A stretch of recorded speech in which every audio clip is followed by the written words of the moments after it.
வணக்கம். நீங்கள் நேரடியாக இணைந்து கொள்வது நியூஸ் ஃபர்ஸ்டின் மதிய நேர பிரதான செய்திகளோடு. விரிவான செய்திகளுக்கு செல்லும் முன்னர் முதலில் இன்றைய தலைப்புச் செய்திகள். வெளிநாடுகளில் புகலிடம் நிராகரிக்கப்படும் இலங்கையர்களுக்கு பாதுகாப்பு உத்தரவாதம் அளிப்பதாக வெளிவிவகார அமைச்சர் தெரிவிப்பு. காட்டு யானைகளின் அச்சுறுத்தலுக்கு எதிராக புத்தளத்தில் பொதுமக்கள் ஆர்ப்பாட்டம்.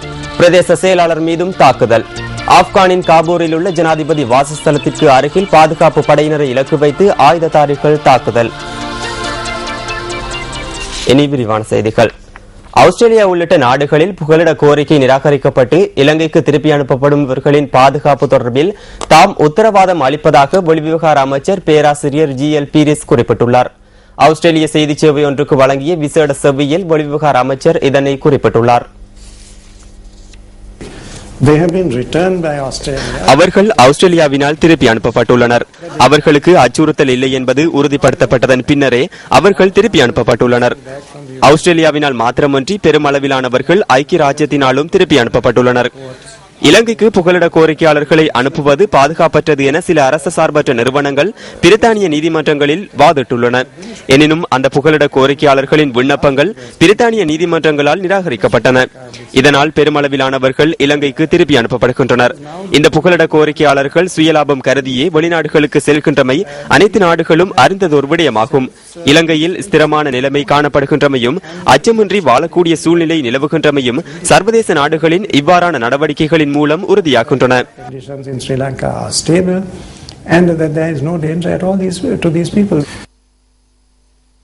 இலங்கைக்கு திருப்பி அனுப்பப்படுபவர்களில் பெரும்பாலானவர்களின் புகலிட கோரிக்கை உண்மைக்கு புறம்பானது என அவர் சுட்டிக்காட்டியுள்ளார்.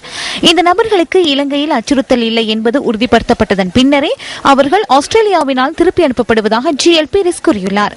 திருப்பி அனுப்பப்படுபவர்களுக்கு எவ்வித அச்சுறுத்தல்களும் இல்லை என்பதுடன் இலங்கை நிலைமை ஸ்திரமாக உள்ளமை இவ்வாறான திருப்பி அனுப்பப்படுகின்ற செயற்பாடுகளின் மூலம் உறுதியாவதாக வெளிவிவகார அமைச்சர் சுட்டிக்காட்டியுள்ளார்.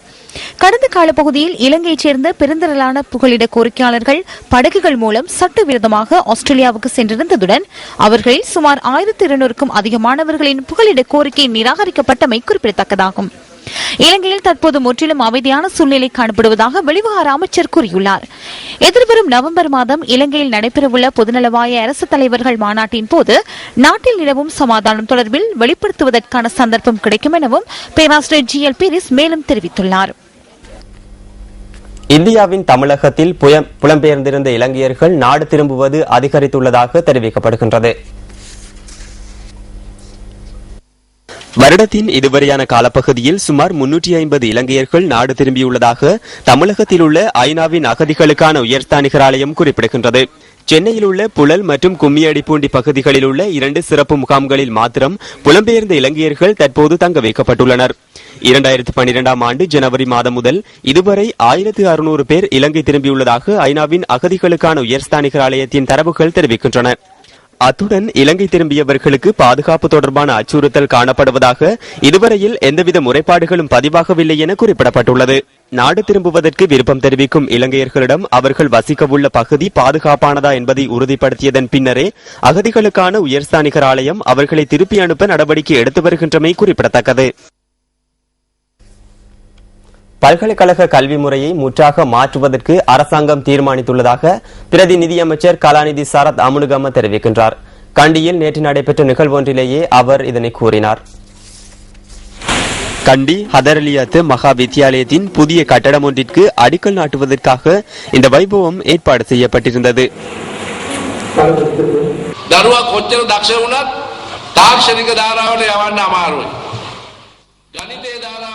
பிள்ளை எவ்வளவு திறமையாக இருந்த போதிலும் தொழில்நுட்ப மற்றும் கணித பிரிவுகளில் அவர்களை ஈடுபடுத்துவது கடினமாகும்.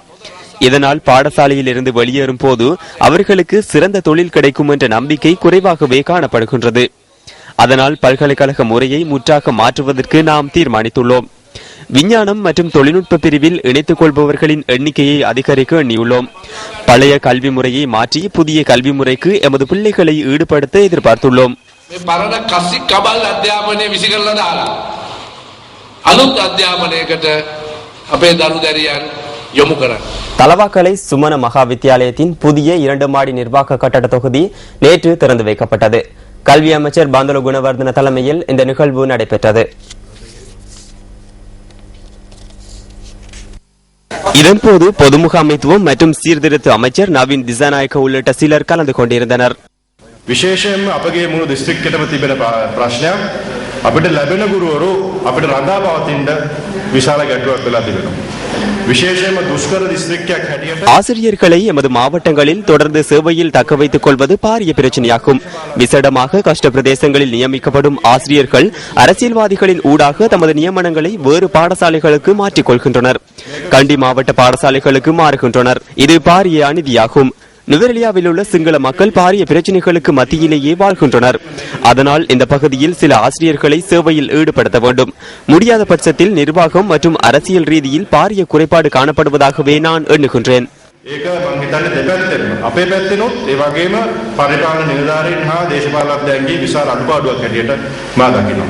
දැන් කලාංශයෙන් උපාධිය කරනකොට ලක්ෂ 2ක් ළමයි ඒ 2,00,000ක් එක්ක තරඟ කරලා තමයි கலைப்பிரிவில் 2 லட்சம் பேர் கல்வி கற்கின்றார்களாயின் அந்த 2 லட்சம் பேருடனும் பரீட்சைக்கு தோற்றியே இவர்கள் பல்கலைக்கழகங்களுக்கு செல்ல வேண்டும். தொழில்நுட்ப பாடநெறியை 200-250 பாடசாலைகளில் ஆரம்பித்துள்ளோம்.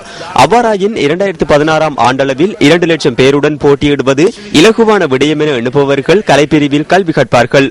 25,000 பேருடன் பரீட்சைக்கு தோற்றி பல்கலைக்கழகம் செல்ல விரும்புபவர்கள் தொழில்நுட்ப பாடநெறியை கற்பார்கள். கலைப்பிரிவில் கல்வியை தொடர்ந்து ஆர்ப்பாட்டங்களை முன்னெடுத்து போராட்டத்தின் பங்குதாரராக இருக்க விரும்புகின்றீர்களா? எதை செய்து வாழ்க்கையில் வெற்றி பெற வேண்டும் என்பதை பிள்ளைகள் மற்றும் பெற்றோர்களை தீர்மானிக்க வேண்டும்.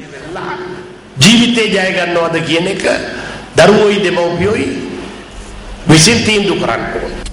ஹபராதுவ போலீஸ் பிரிவுக்குட்பட்ட ஹெட்டிவத்த பாலத்திற்கு அருகில் 2 பஸ்கள் ஒன்றுடன் ஒன்று மோதி விபத்துக்குள்ளானதில் 16 பேர் காயமடைந்துள்ளதாக போலீசார் தெரிவித்தனர். இன்று காலை 7:30 அளவில் இந்த விபத்து இடம்பெற்றதாக போலீஸ் ஊடக பேச்சாளரும் போலீஸ் அத்தியட்சகருமான புத்திக ஸ்ரீவர்தன தெரிவித்தார். மாத்தறை நோக்கி பயணித்த தனியார் பஸ் ஒன்று ஆடை தொழிற்சாலை ஒன்றின் ஊழியர்களை ஏற்றிச் செல்வதற்காக நிறுத்தப்பட்டிருந்த பஸ்ஸுடன் மோதி விபத்துக்குள்ளானதாக போலீஸ் ஊடக பேச்சாளர் குறிப்பிட்டார். பாடசாலை மாணவர்களை ஏற்றிச் சென்ற பஸ்ஸை நிறுத்தப்பட்டிருந்த பஸ்ஸின் மீது மோதி விபத்துக்குள்ளாகியுள்ளது. கொக்கல சுதந்திர வர்த்தக வலயத்தின் ஊழியர்கள் நிறுத்தப்பட்டிருந்த பஸ்ஸில் பயணித்ததாக எமது பிராந்திய செய்தியாளர் கூறினார். இந்த விபத்தில் கொக்கல சுதந்திர வர்த்தக வலயத்தின் 6 ஊழியர்கள் காயமடைந்ததாகவும் அவர்கள் கராப்பட்டிய போதனா வைத்தியசாலையில் அனுமதிக்கப்பட்டுள்ளதாகவும் தெரிவிக்கப்படுகின்றது. ஹபராதுவ போலீசாரினால் குறித்த பஸ் வண்டிகள் 2 கைப்பற்றப்பட்டுள்ளதாக எமது பிராந்திய செய்தியாளர் குறிப்பிட்டார். ரயிலின் மிதிப்பலகையில் பயணித்துக் கொண்டிருந்த போது அங்குலானை பகுதியில் நிறுத்தி வைக்கப்பட்டிருந்த சிறிய ரக லொரியுடன் மோதுண்டதில் மேலும் ஒருவர் உயிரிழந்துள்ளார். நேற்று மாலை இந்த விபத்து இடம்பெற்ற சந்தர்ப்பத்தில் ஒருவர் பலியானதுடன் 4 காயமடைந்திருந்தனர். நோக்கி பயணித்த ரயிலின் மிதிப்பலகையில் பயணித்த சிலரே இவ்வாறு விபத்துக்குள்ளானதாக போலீசார் குறிப்பிட்டனர். இவ்வாறு உயிரிழந்தவர்களில் ஒருவர் வெளிப்பயண பகுதியைச் சேர்ந்தவர் என போலீசார் தெரிவித்தனர். ஆயினும் உயிரிழந்த மற்றைய நபர் இதுவரை அடையாளம் காணப்படவில்லை என தெரிவிக்கப்படுகின்றது. உயிரிழந்தவர்களின் சடலங்கள் கலுபோவில மற்றும் லுனாவ வைத்தியசாலைகளில் வைக்கப்பட்டுள்ளன. விபத்தில் காயமடைந்த 3 லுனாவ மற்றும் கலுபோவில வைத்தியசாலைகளில் சிகிச்சை பெற்று வருகின்றனர். சம்பவத்துடன் தொடர்புடைய லௌரியின் சாரதி கைது செய்யப்பட்டுள்ளதுடன் அவர் இன்று மொரட்டுவ நீதவான் முன்னிலையில் ஆஜர்படுத்தப்பட உள்ளதாக போலீசார் குறிப்பிட்டனர். புத்தளம் கல்லடி பகுதியில் காட்டு யானைகளின் அச்சுறுத்தலை தடுக்குமாறு கோரி பிரதேசவாசிகள் இன்று முற்பகல் ஆர்ப்பாட்டத்தில் ஈடுபட்டனர். புத்தளம் குருநாகல் பிரதான வீதியின் கல்லடி பகுதியை மறித்து இந்த எதிர்ப்பு நடவடிக்கை முன்னெடுக்கப்பட்டுள்ளது. காட்டு யானைகளின் தாக்குதலில் அண்மையில் உயிரிழந்த ஒருவரின் சடலத்தை வைத்து இவர்கள் ஆர்ப்பாட்டத்தில் ஈடுபட்டுள்ளனர். இதேவேளை எதிர்ப்பு நடவடிக்கை முன்னெடுக்கப்பட்ட இடத்தில் தம் மீது ஆர்ப்பாட்டக்காரர்கள் தாக்குதல் மேற்கொண்டதாக புத்தளம் பிரதேச செயலாளர் MRM மலிக் நியூஸ் ஃபர்ஸ்டுக்கு தெரிவித்தார். இந்த தாக்குதலில் காயமடைந்த தானும் சாரதியும் புத்தளம் வைத்தியசாலையில் சிகிச்சை பெற்று வருவதாக அவர் கூறினார். இந்த தாக்குதல் சம்பவம் தொடர்பில் போலீசாருக்கு முறைப்பாடு கிடைத்துள்ளதாக போலீஸ் ஊடக பிரிவு குறிப்பிடுகின்றது. இதேவேளை காட்டு யானைகளின் அச்சுறுத்தல் தொடர்பில் இன்று நடைபெற்ற எதிர்ப்பு நடவடிக்கை குறித்து வனஜீவராசிகள் பாதுகாப்பு அமைச்சர் விஜித் விஜயமுனி சொய்சாவிடம் நியூஸ் ஃபர்ஸ்ட் வினவியது. காட்டு யானைகள் கிராமங்களுக்குள் நுழையும் பகுதிகளை மறைப்பதற்கு நடவடிக்கை எடுப்பதாகவும் மின்வேலிகளை அமைக்க உள்ளதாகவும் அமைச்சர் கூறினார். சுதந்திரமாக யானைகள் நடமாடுவதற்கான விசேட பகுதிகளை ஒதுக்குவதற்கு நடவடிக்கை எடுப்பதாகவும் அவர் மேலும் தெரிவித்தார். பாடசாலை மாணவர்களிடையே ஊடகத்துறை தொடர்பான அறிவை மேம்படுத்தும் நோக்கில் நியூஸ் ஃபர்ஸ்டினால் ஏற்பாடு செய்யப்பட்டுள்ள மற்றொரு செயலமர்வு களத்துறை பயாகல பொதுவில நவோதய கல்லூரியில் தற்போது நடைபெற்று வருகின்றது. பாடசாலை மாணவர்களுக்காக நியூஸ் ஃபர்ஸ்ட் நடத்தும் 98வது செயலமர்வு இதுவாகும். களுத்துறை பயாகல பொதுவில நவோதய கல்லூரிக்கு இன்று காலை சென்ற நியூஸ் ஃபர்ஸ்ட் குழுவினருக்கு உற்சாக வரவேற்பு அளிக்கப்பட்டது.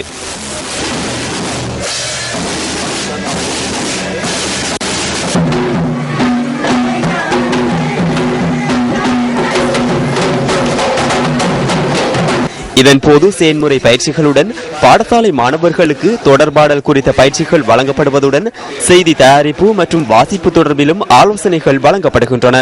அத்துடன் மாணவர்களின் திறமைகளை வெளிப்படுத்துவதற்கான சந்தர்ப்பமும் அளிக்கப்பட்டது.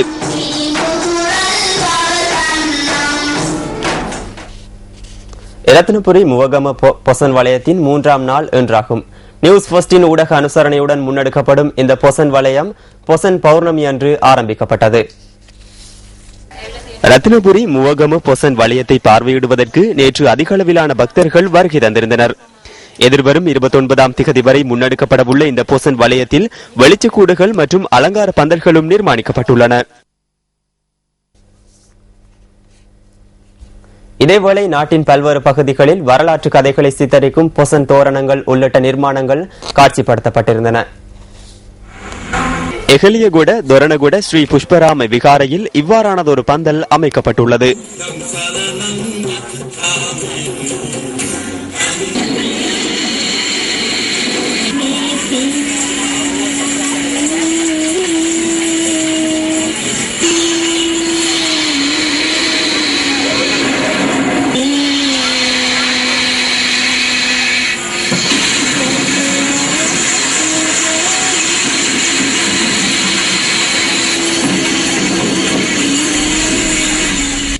மதிய நேர பிரதான செய்திகளில் தொடர்பான விளையாட்டுச் செய்திகள்.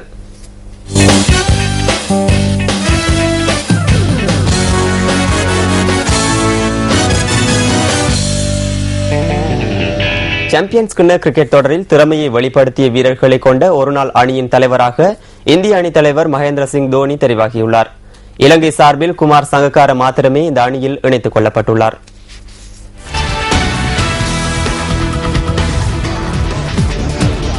இங்கிலாந்தில் நடைபெற்ற சாம்பியன்ஸ் கிண்ண ஒருநாள் கிரிக்கெட் தொடரில் திறமையை வெளிப்படுத்திய 12 வீரர்கள் கொண்ட குழாத்தை சர்வதேச கிரிக்கெட் பேரவை அறிவித்துள்ளது. இந்த தொடரின் சாம்பியனான இந்திய அணியின் 5 வீரர்களும் குறித்த அணியில் உள்ளடக்கப்பட்டுள்ளனர். 5 போட்டிகளில் 222 ஓட்டங்களை பெற்ற குமார் சங்கக்கார 3ஆம் இலக்க வீரராக அணியில் இணைக்கப்பட்டுள்ளார். இந்த தொடரின் அதிகபட்ச ஓட்டங்களை பெற்ற ஷிகர் தவான், விராட் கோஹ்லி, ரவீந்திர ஜடேஜா மற்றும் புவனேஷ்குமார் ஆகியோர் இந்த குழாத்தில் அடங்குகின்றனர். இங்கிலாந்து அணியின் ஜானத்தன் ட்ராட், ஜேம்ஸ் ஆண்டர்சன் மற்றும் ஜோ ரூட் ஆகியோரும் இணைத்துக் கொள்ளப்பட்டுள்ளனர். அத்துடன் பாகிஸ்தானின் மிஸ்பாஹுல் ஹக், தென்னாப்பிரிக்காவின் ரயான் மேக்லரன் மற்றும் நியூசிலாந்தின் மிச்சல் மேக்லன் ஆகியோர் இந்த குழாத்தில் இணைக்கப்பட்டுள்ள ஏனைய வீரர்களாகும்.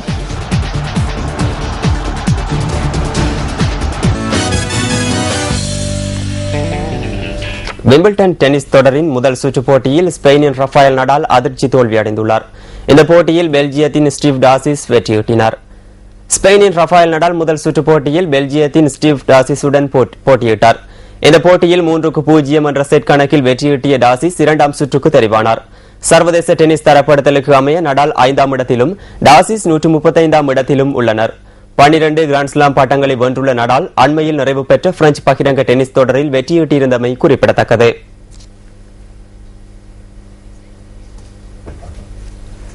அந்த தகவல்களோடு நியூஸ் ஃபர்ஸ்டின் மதிய நேர பிரதான செய்திகள் நிறைவு பெறுகின்றன.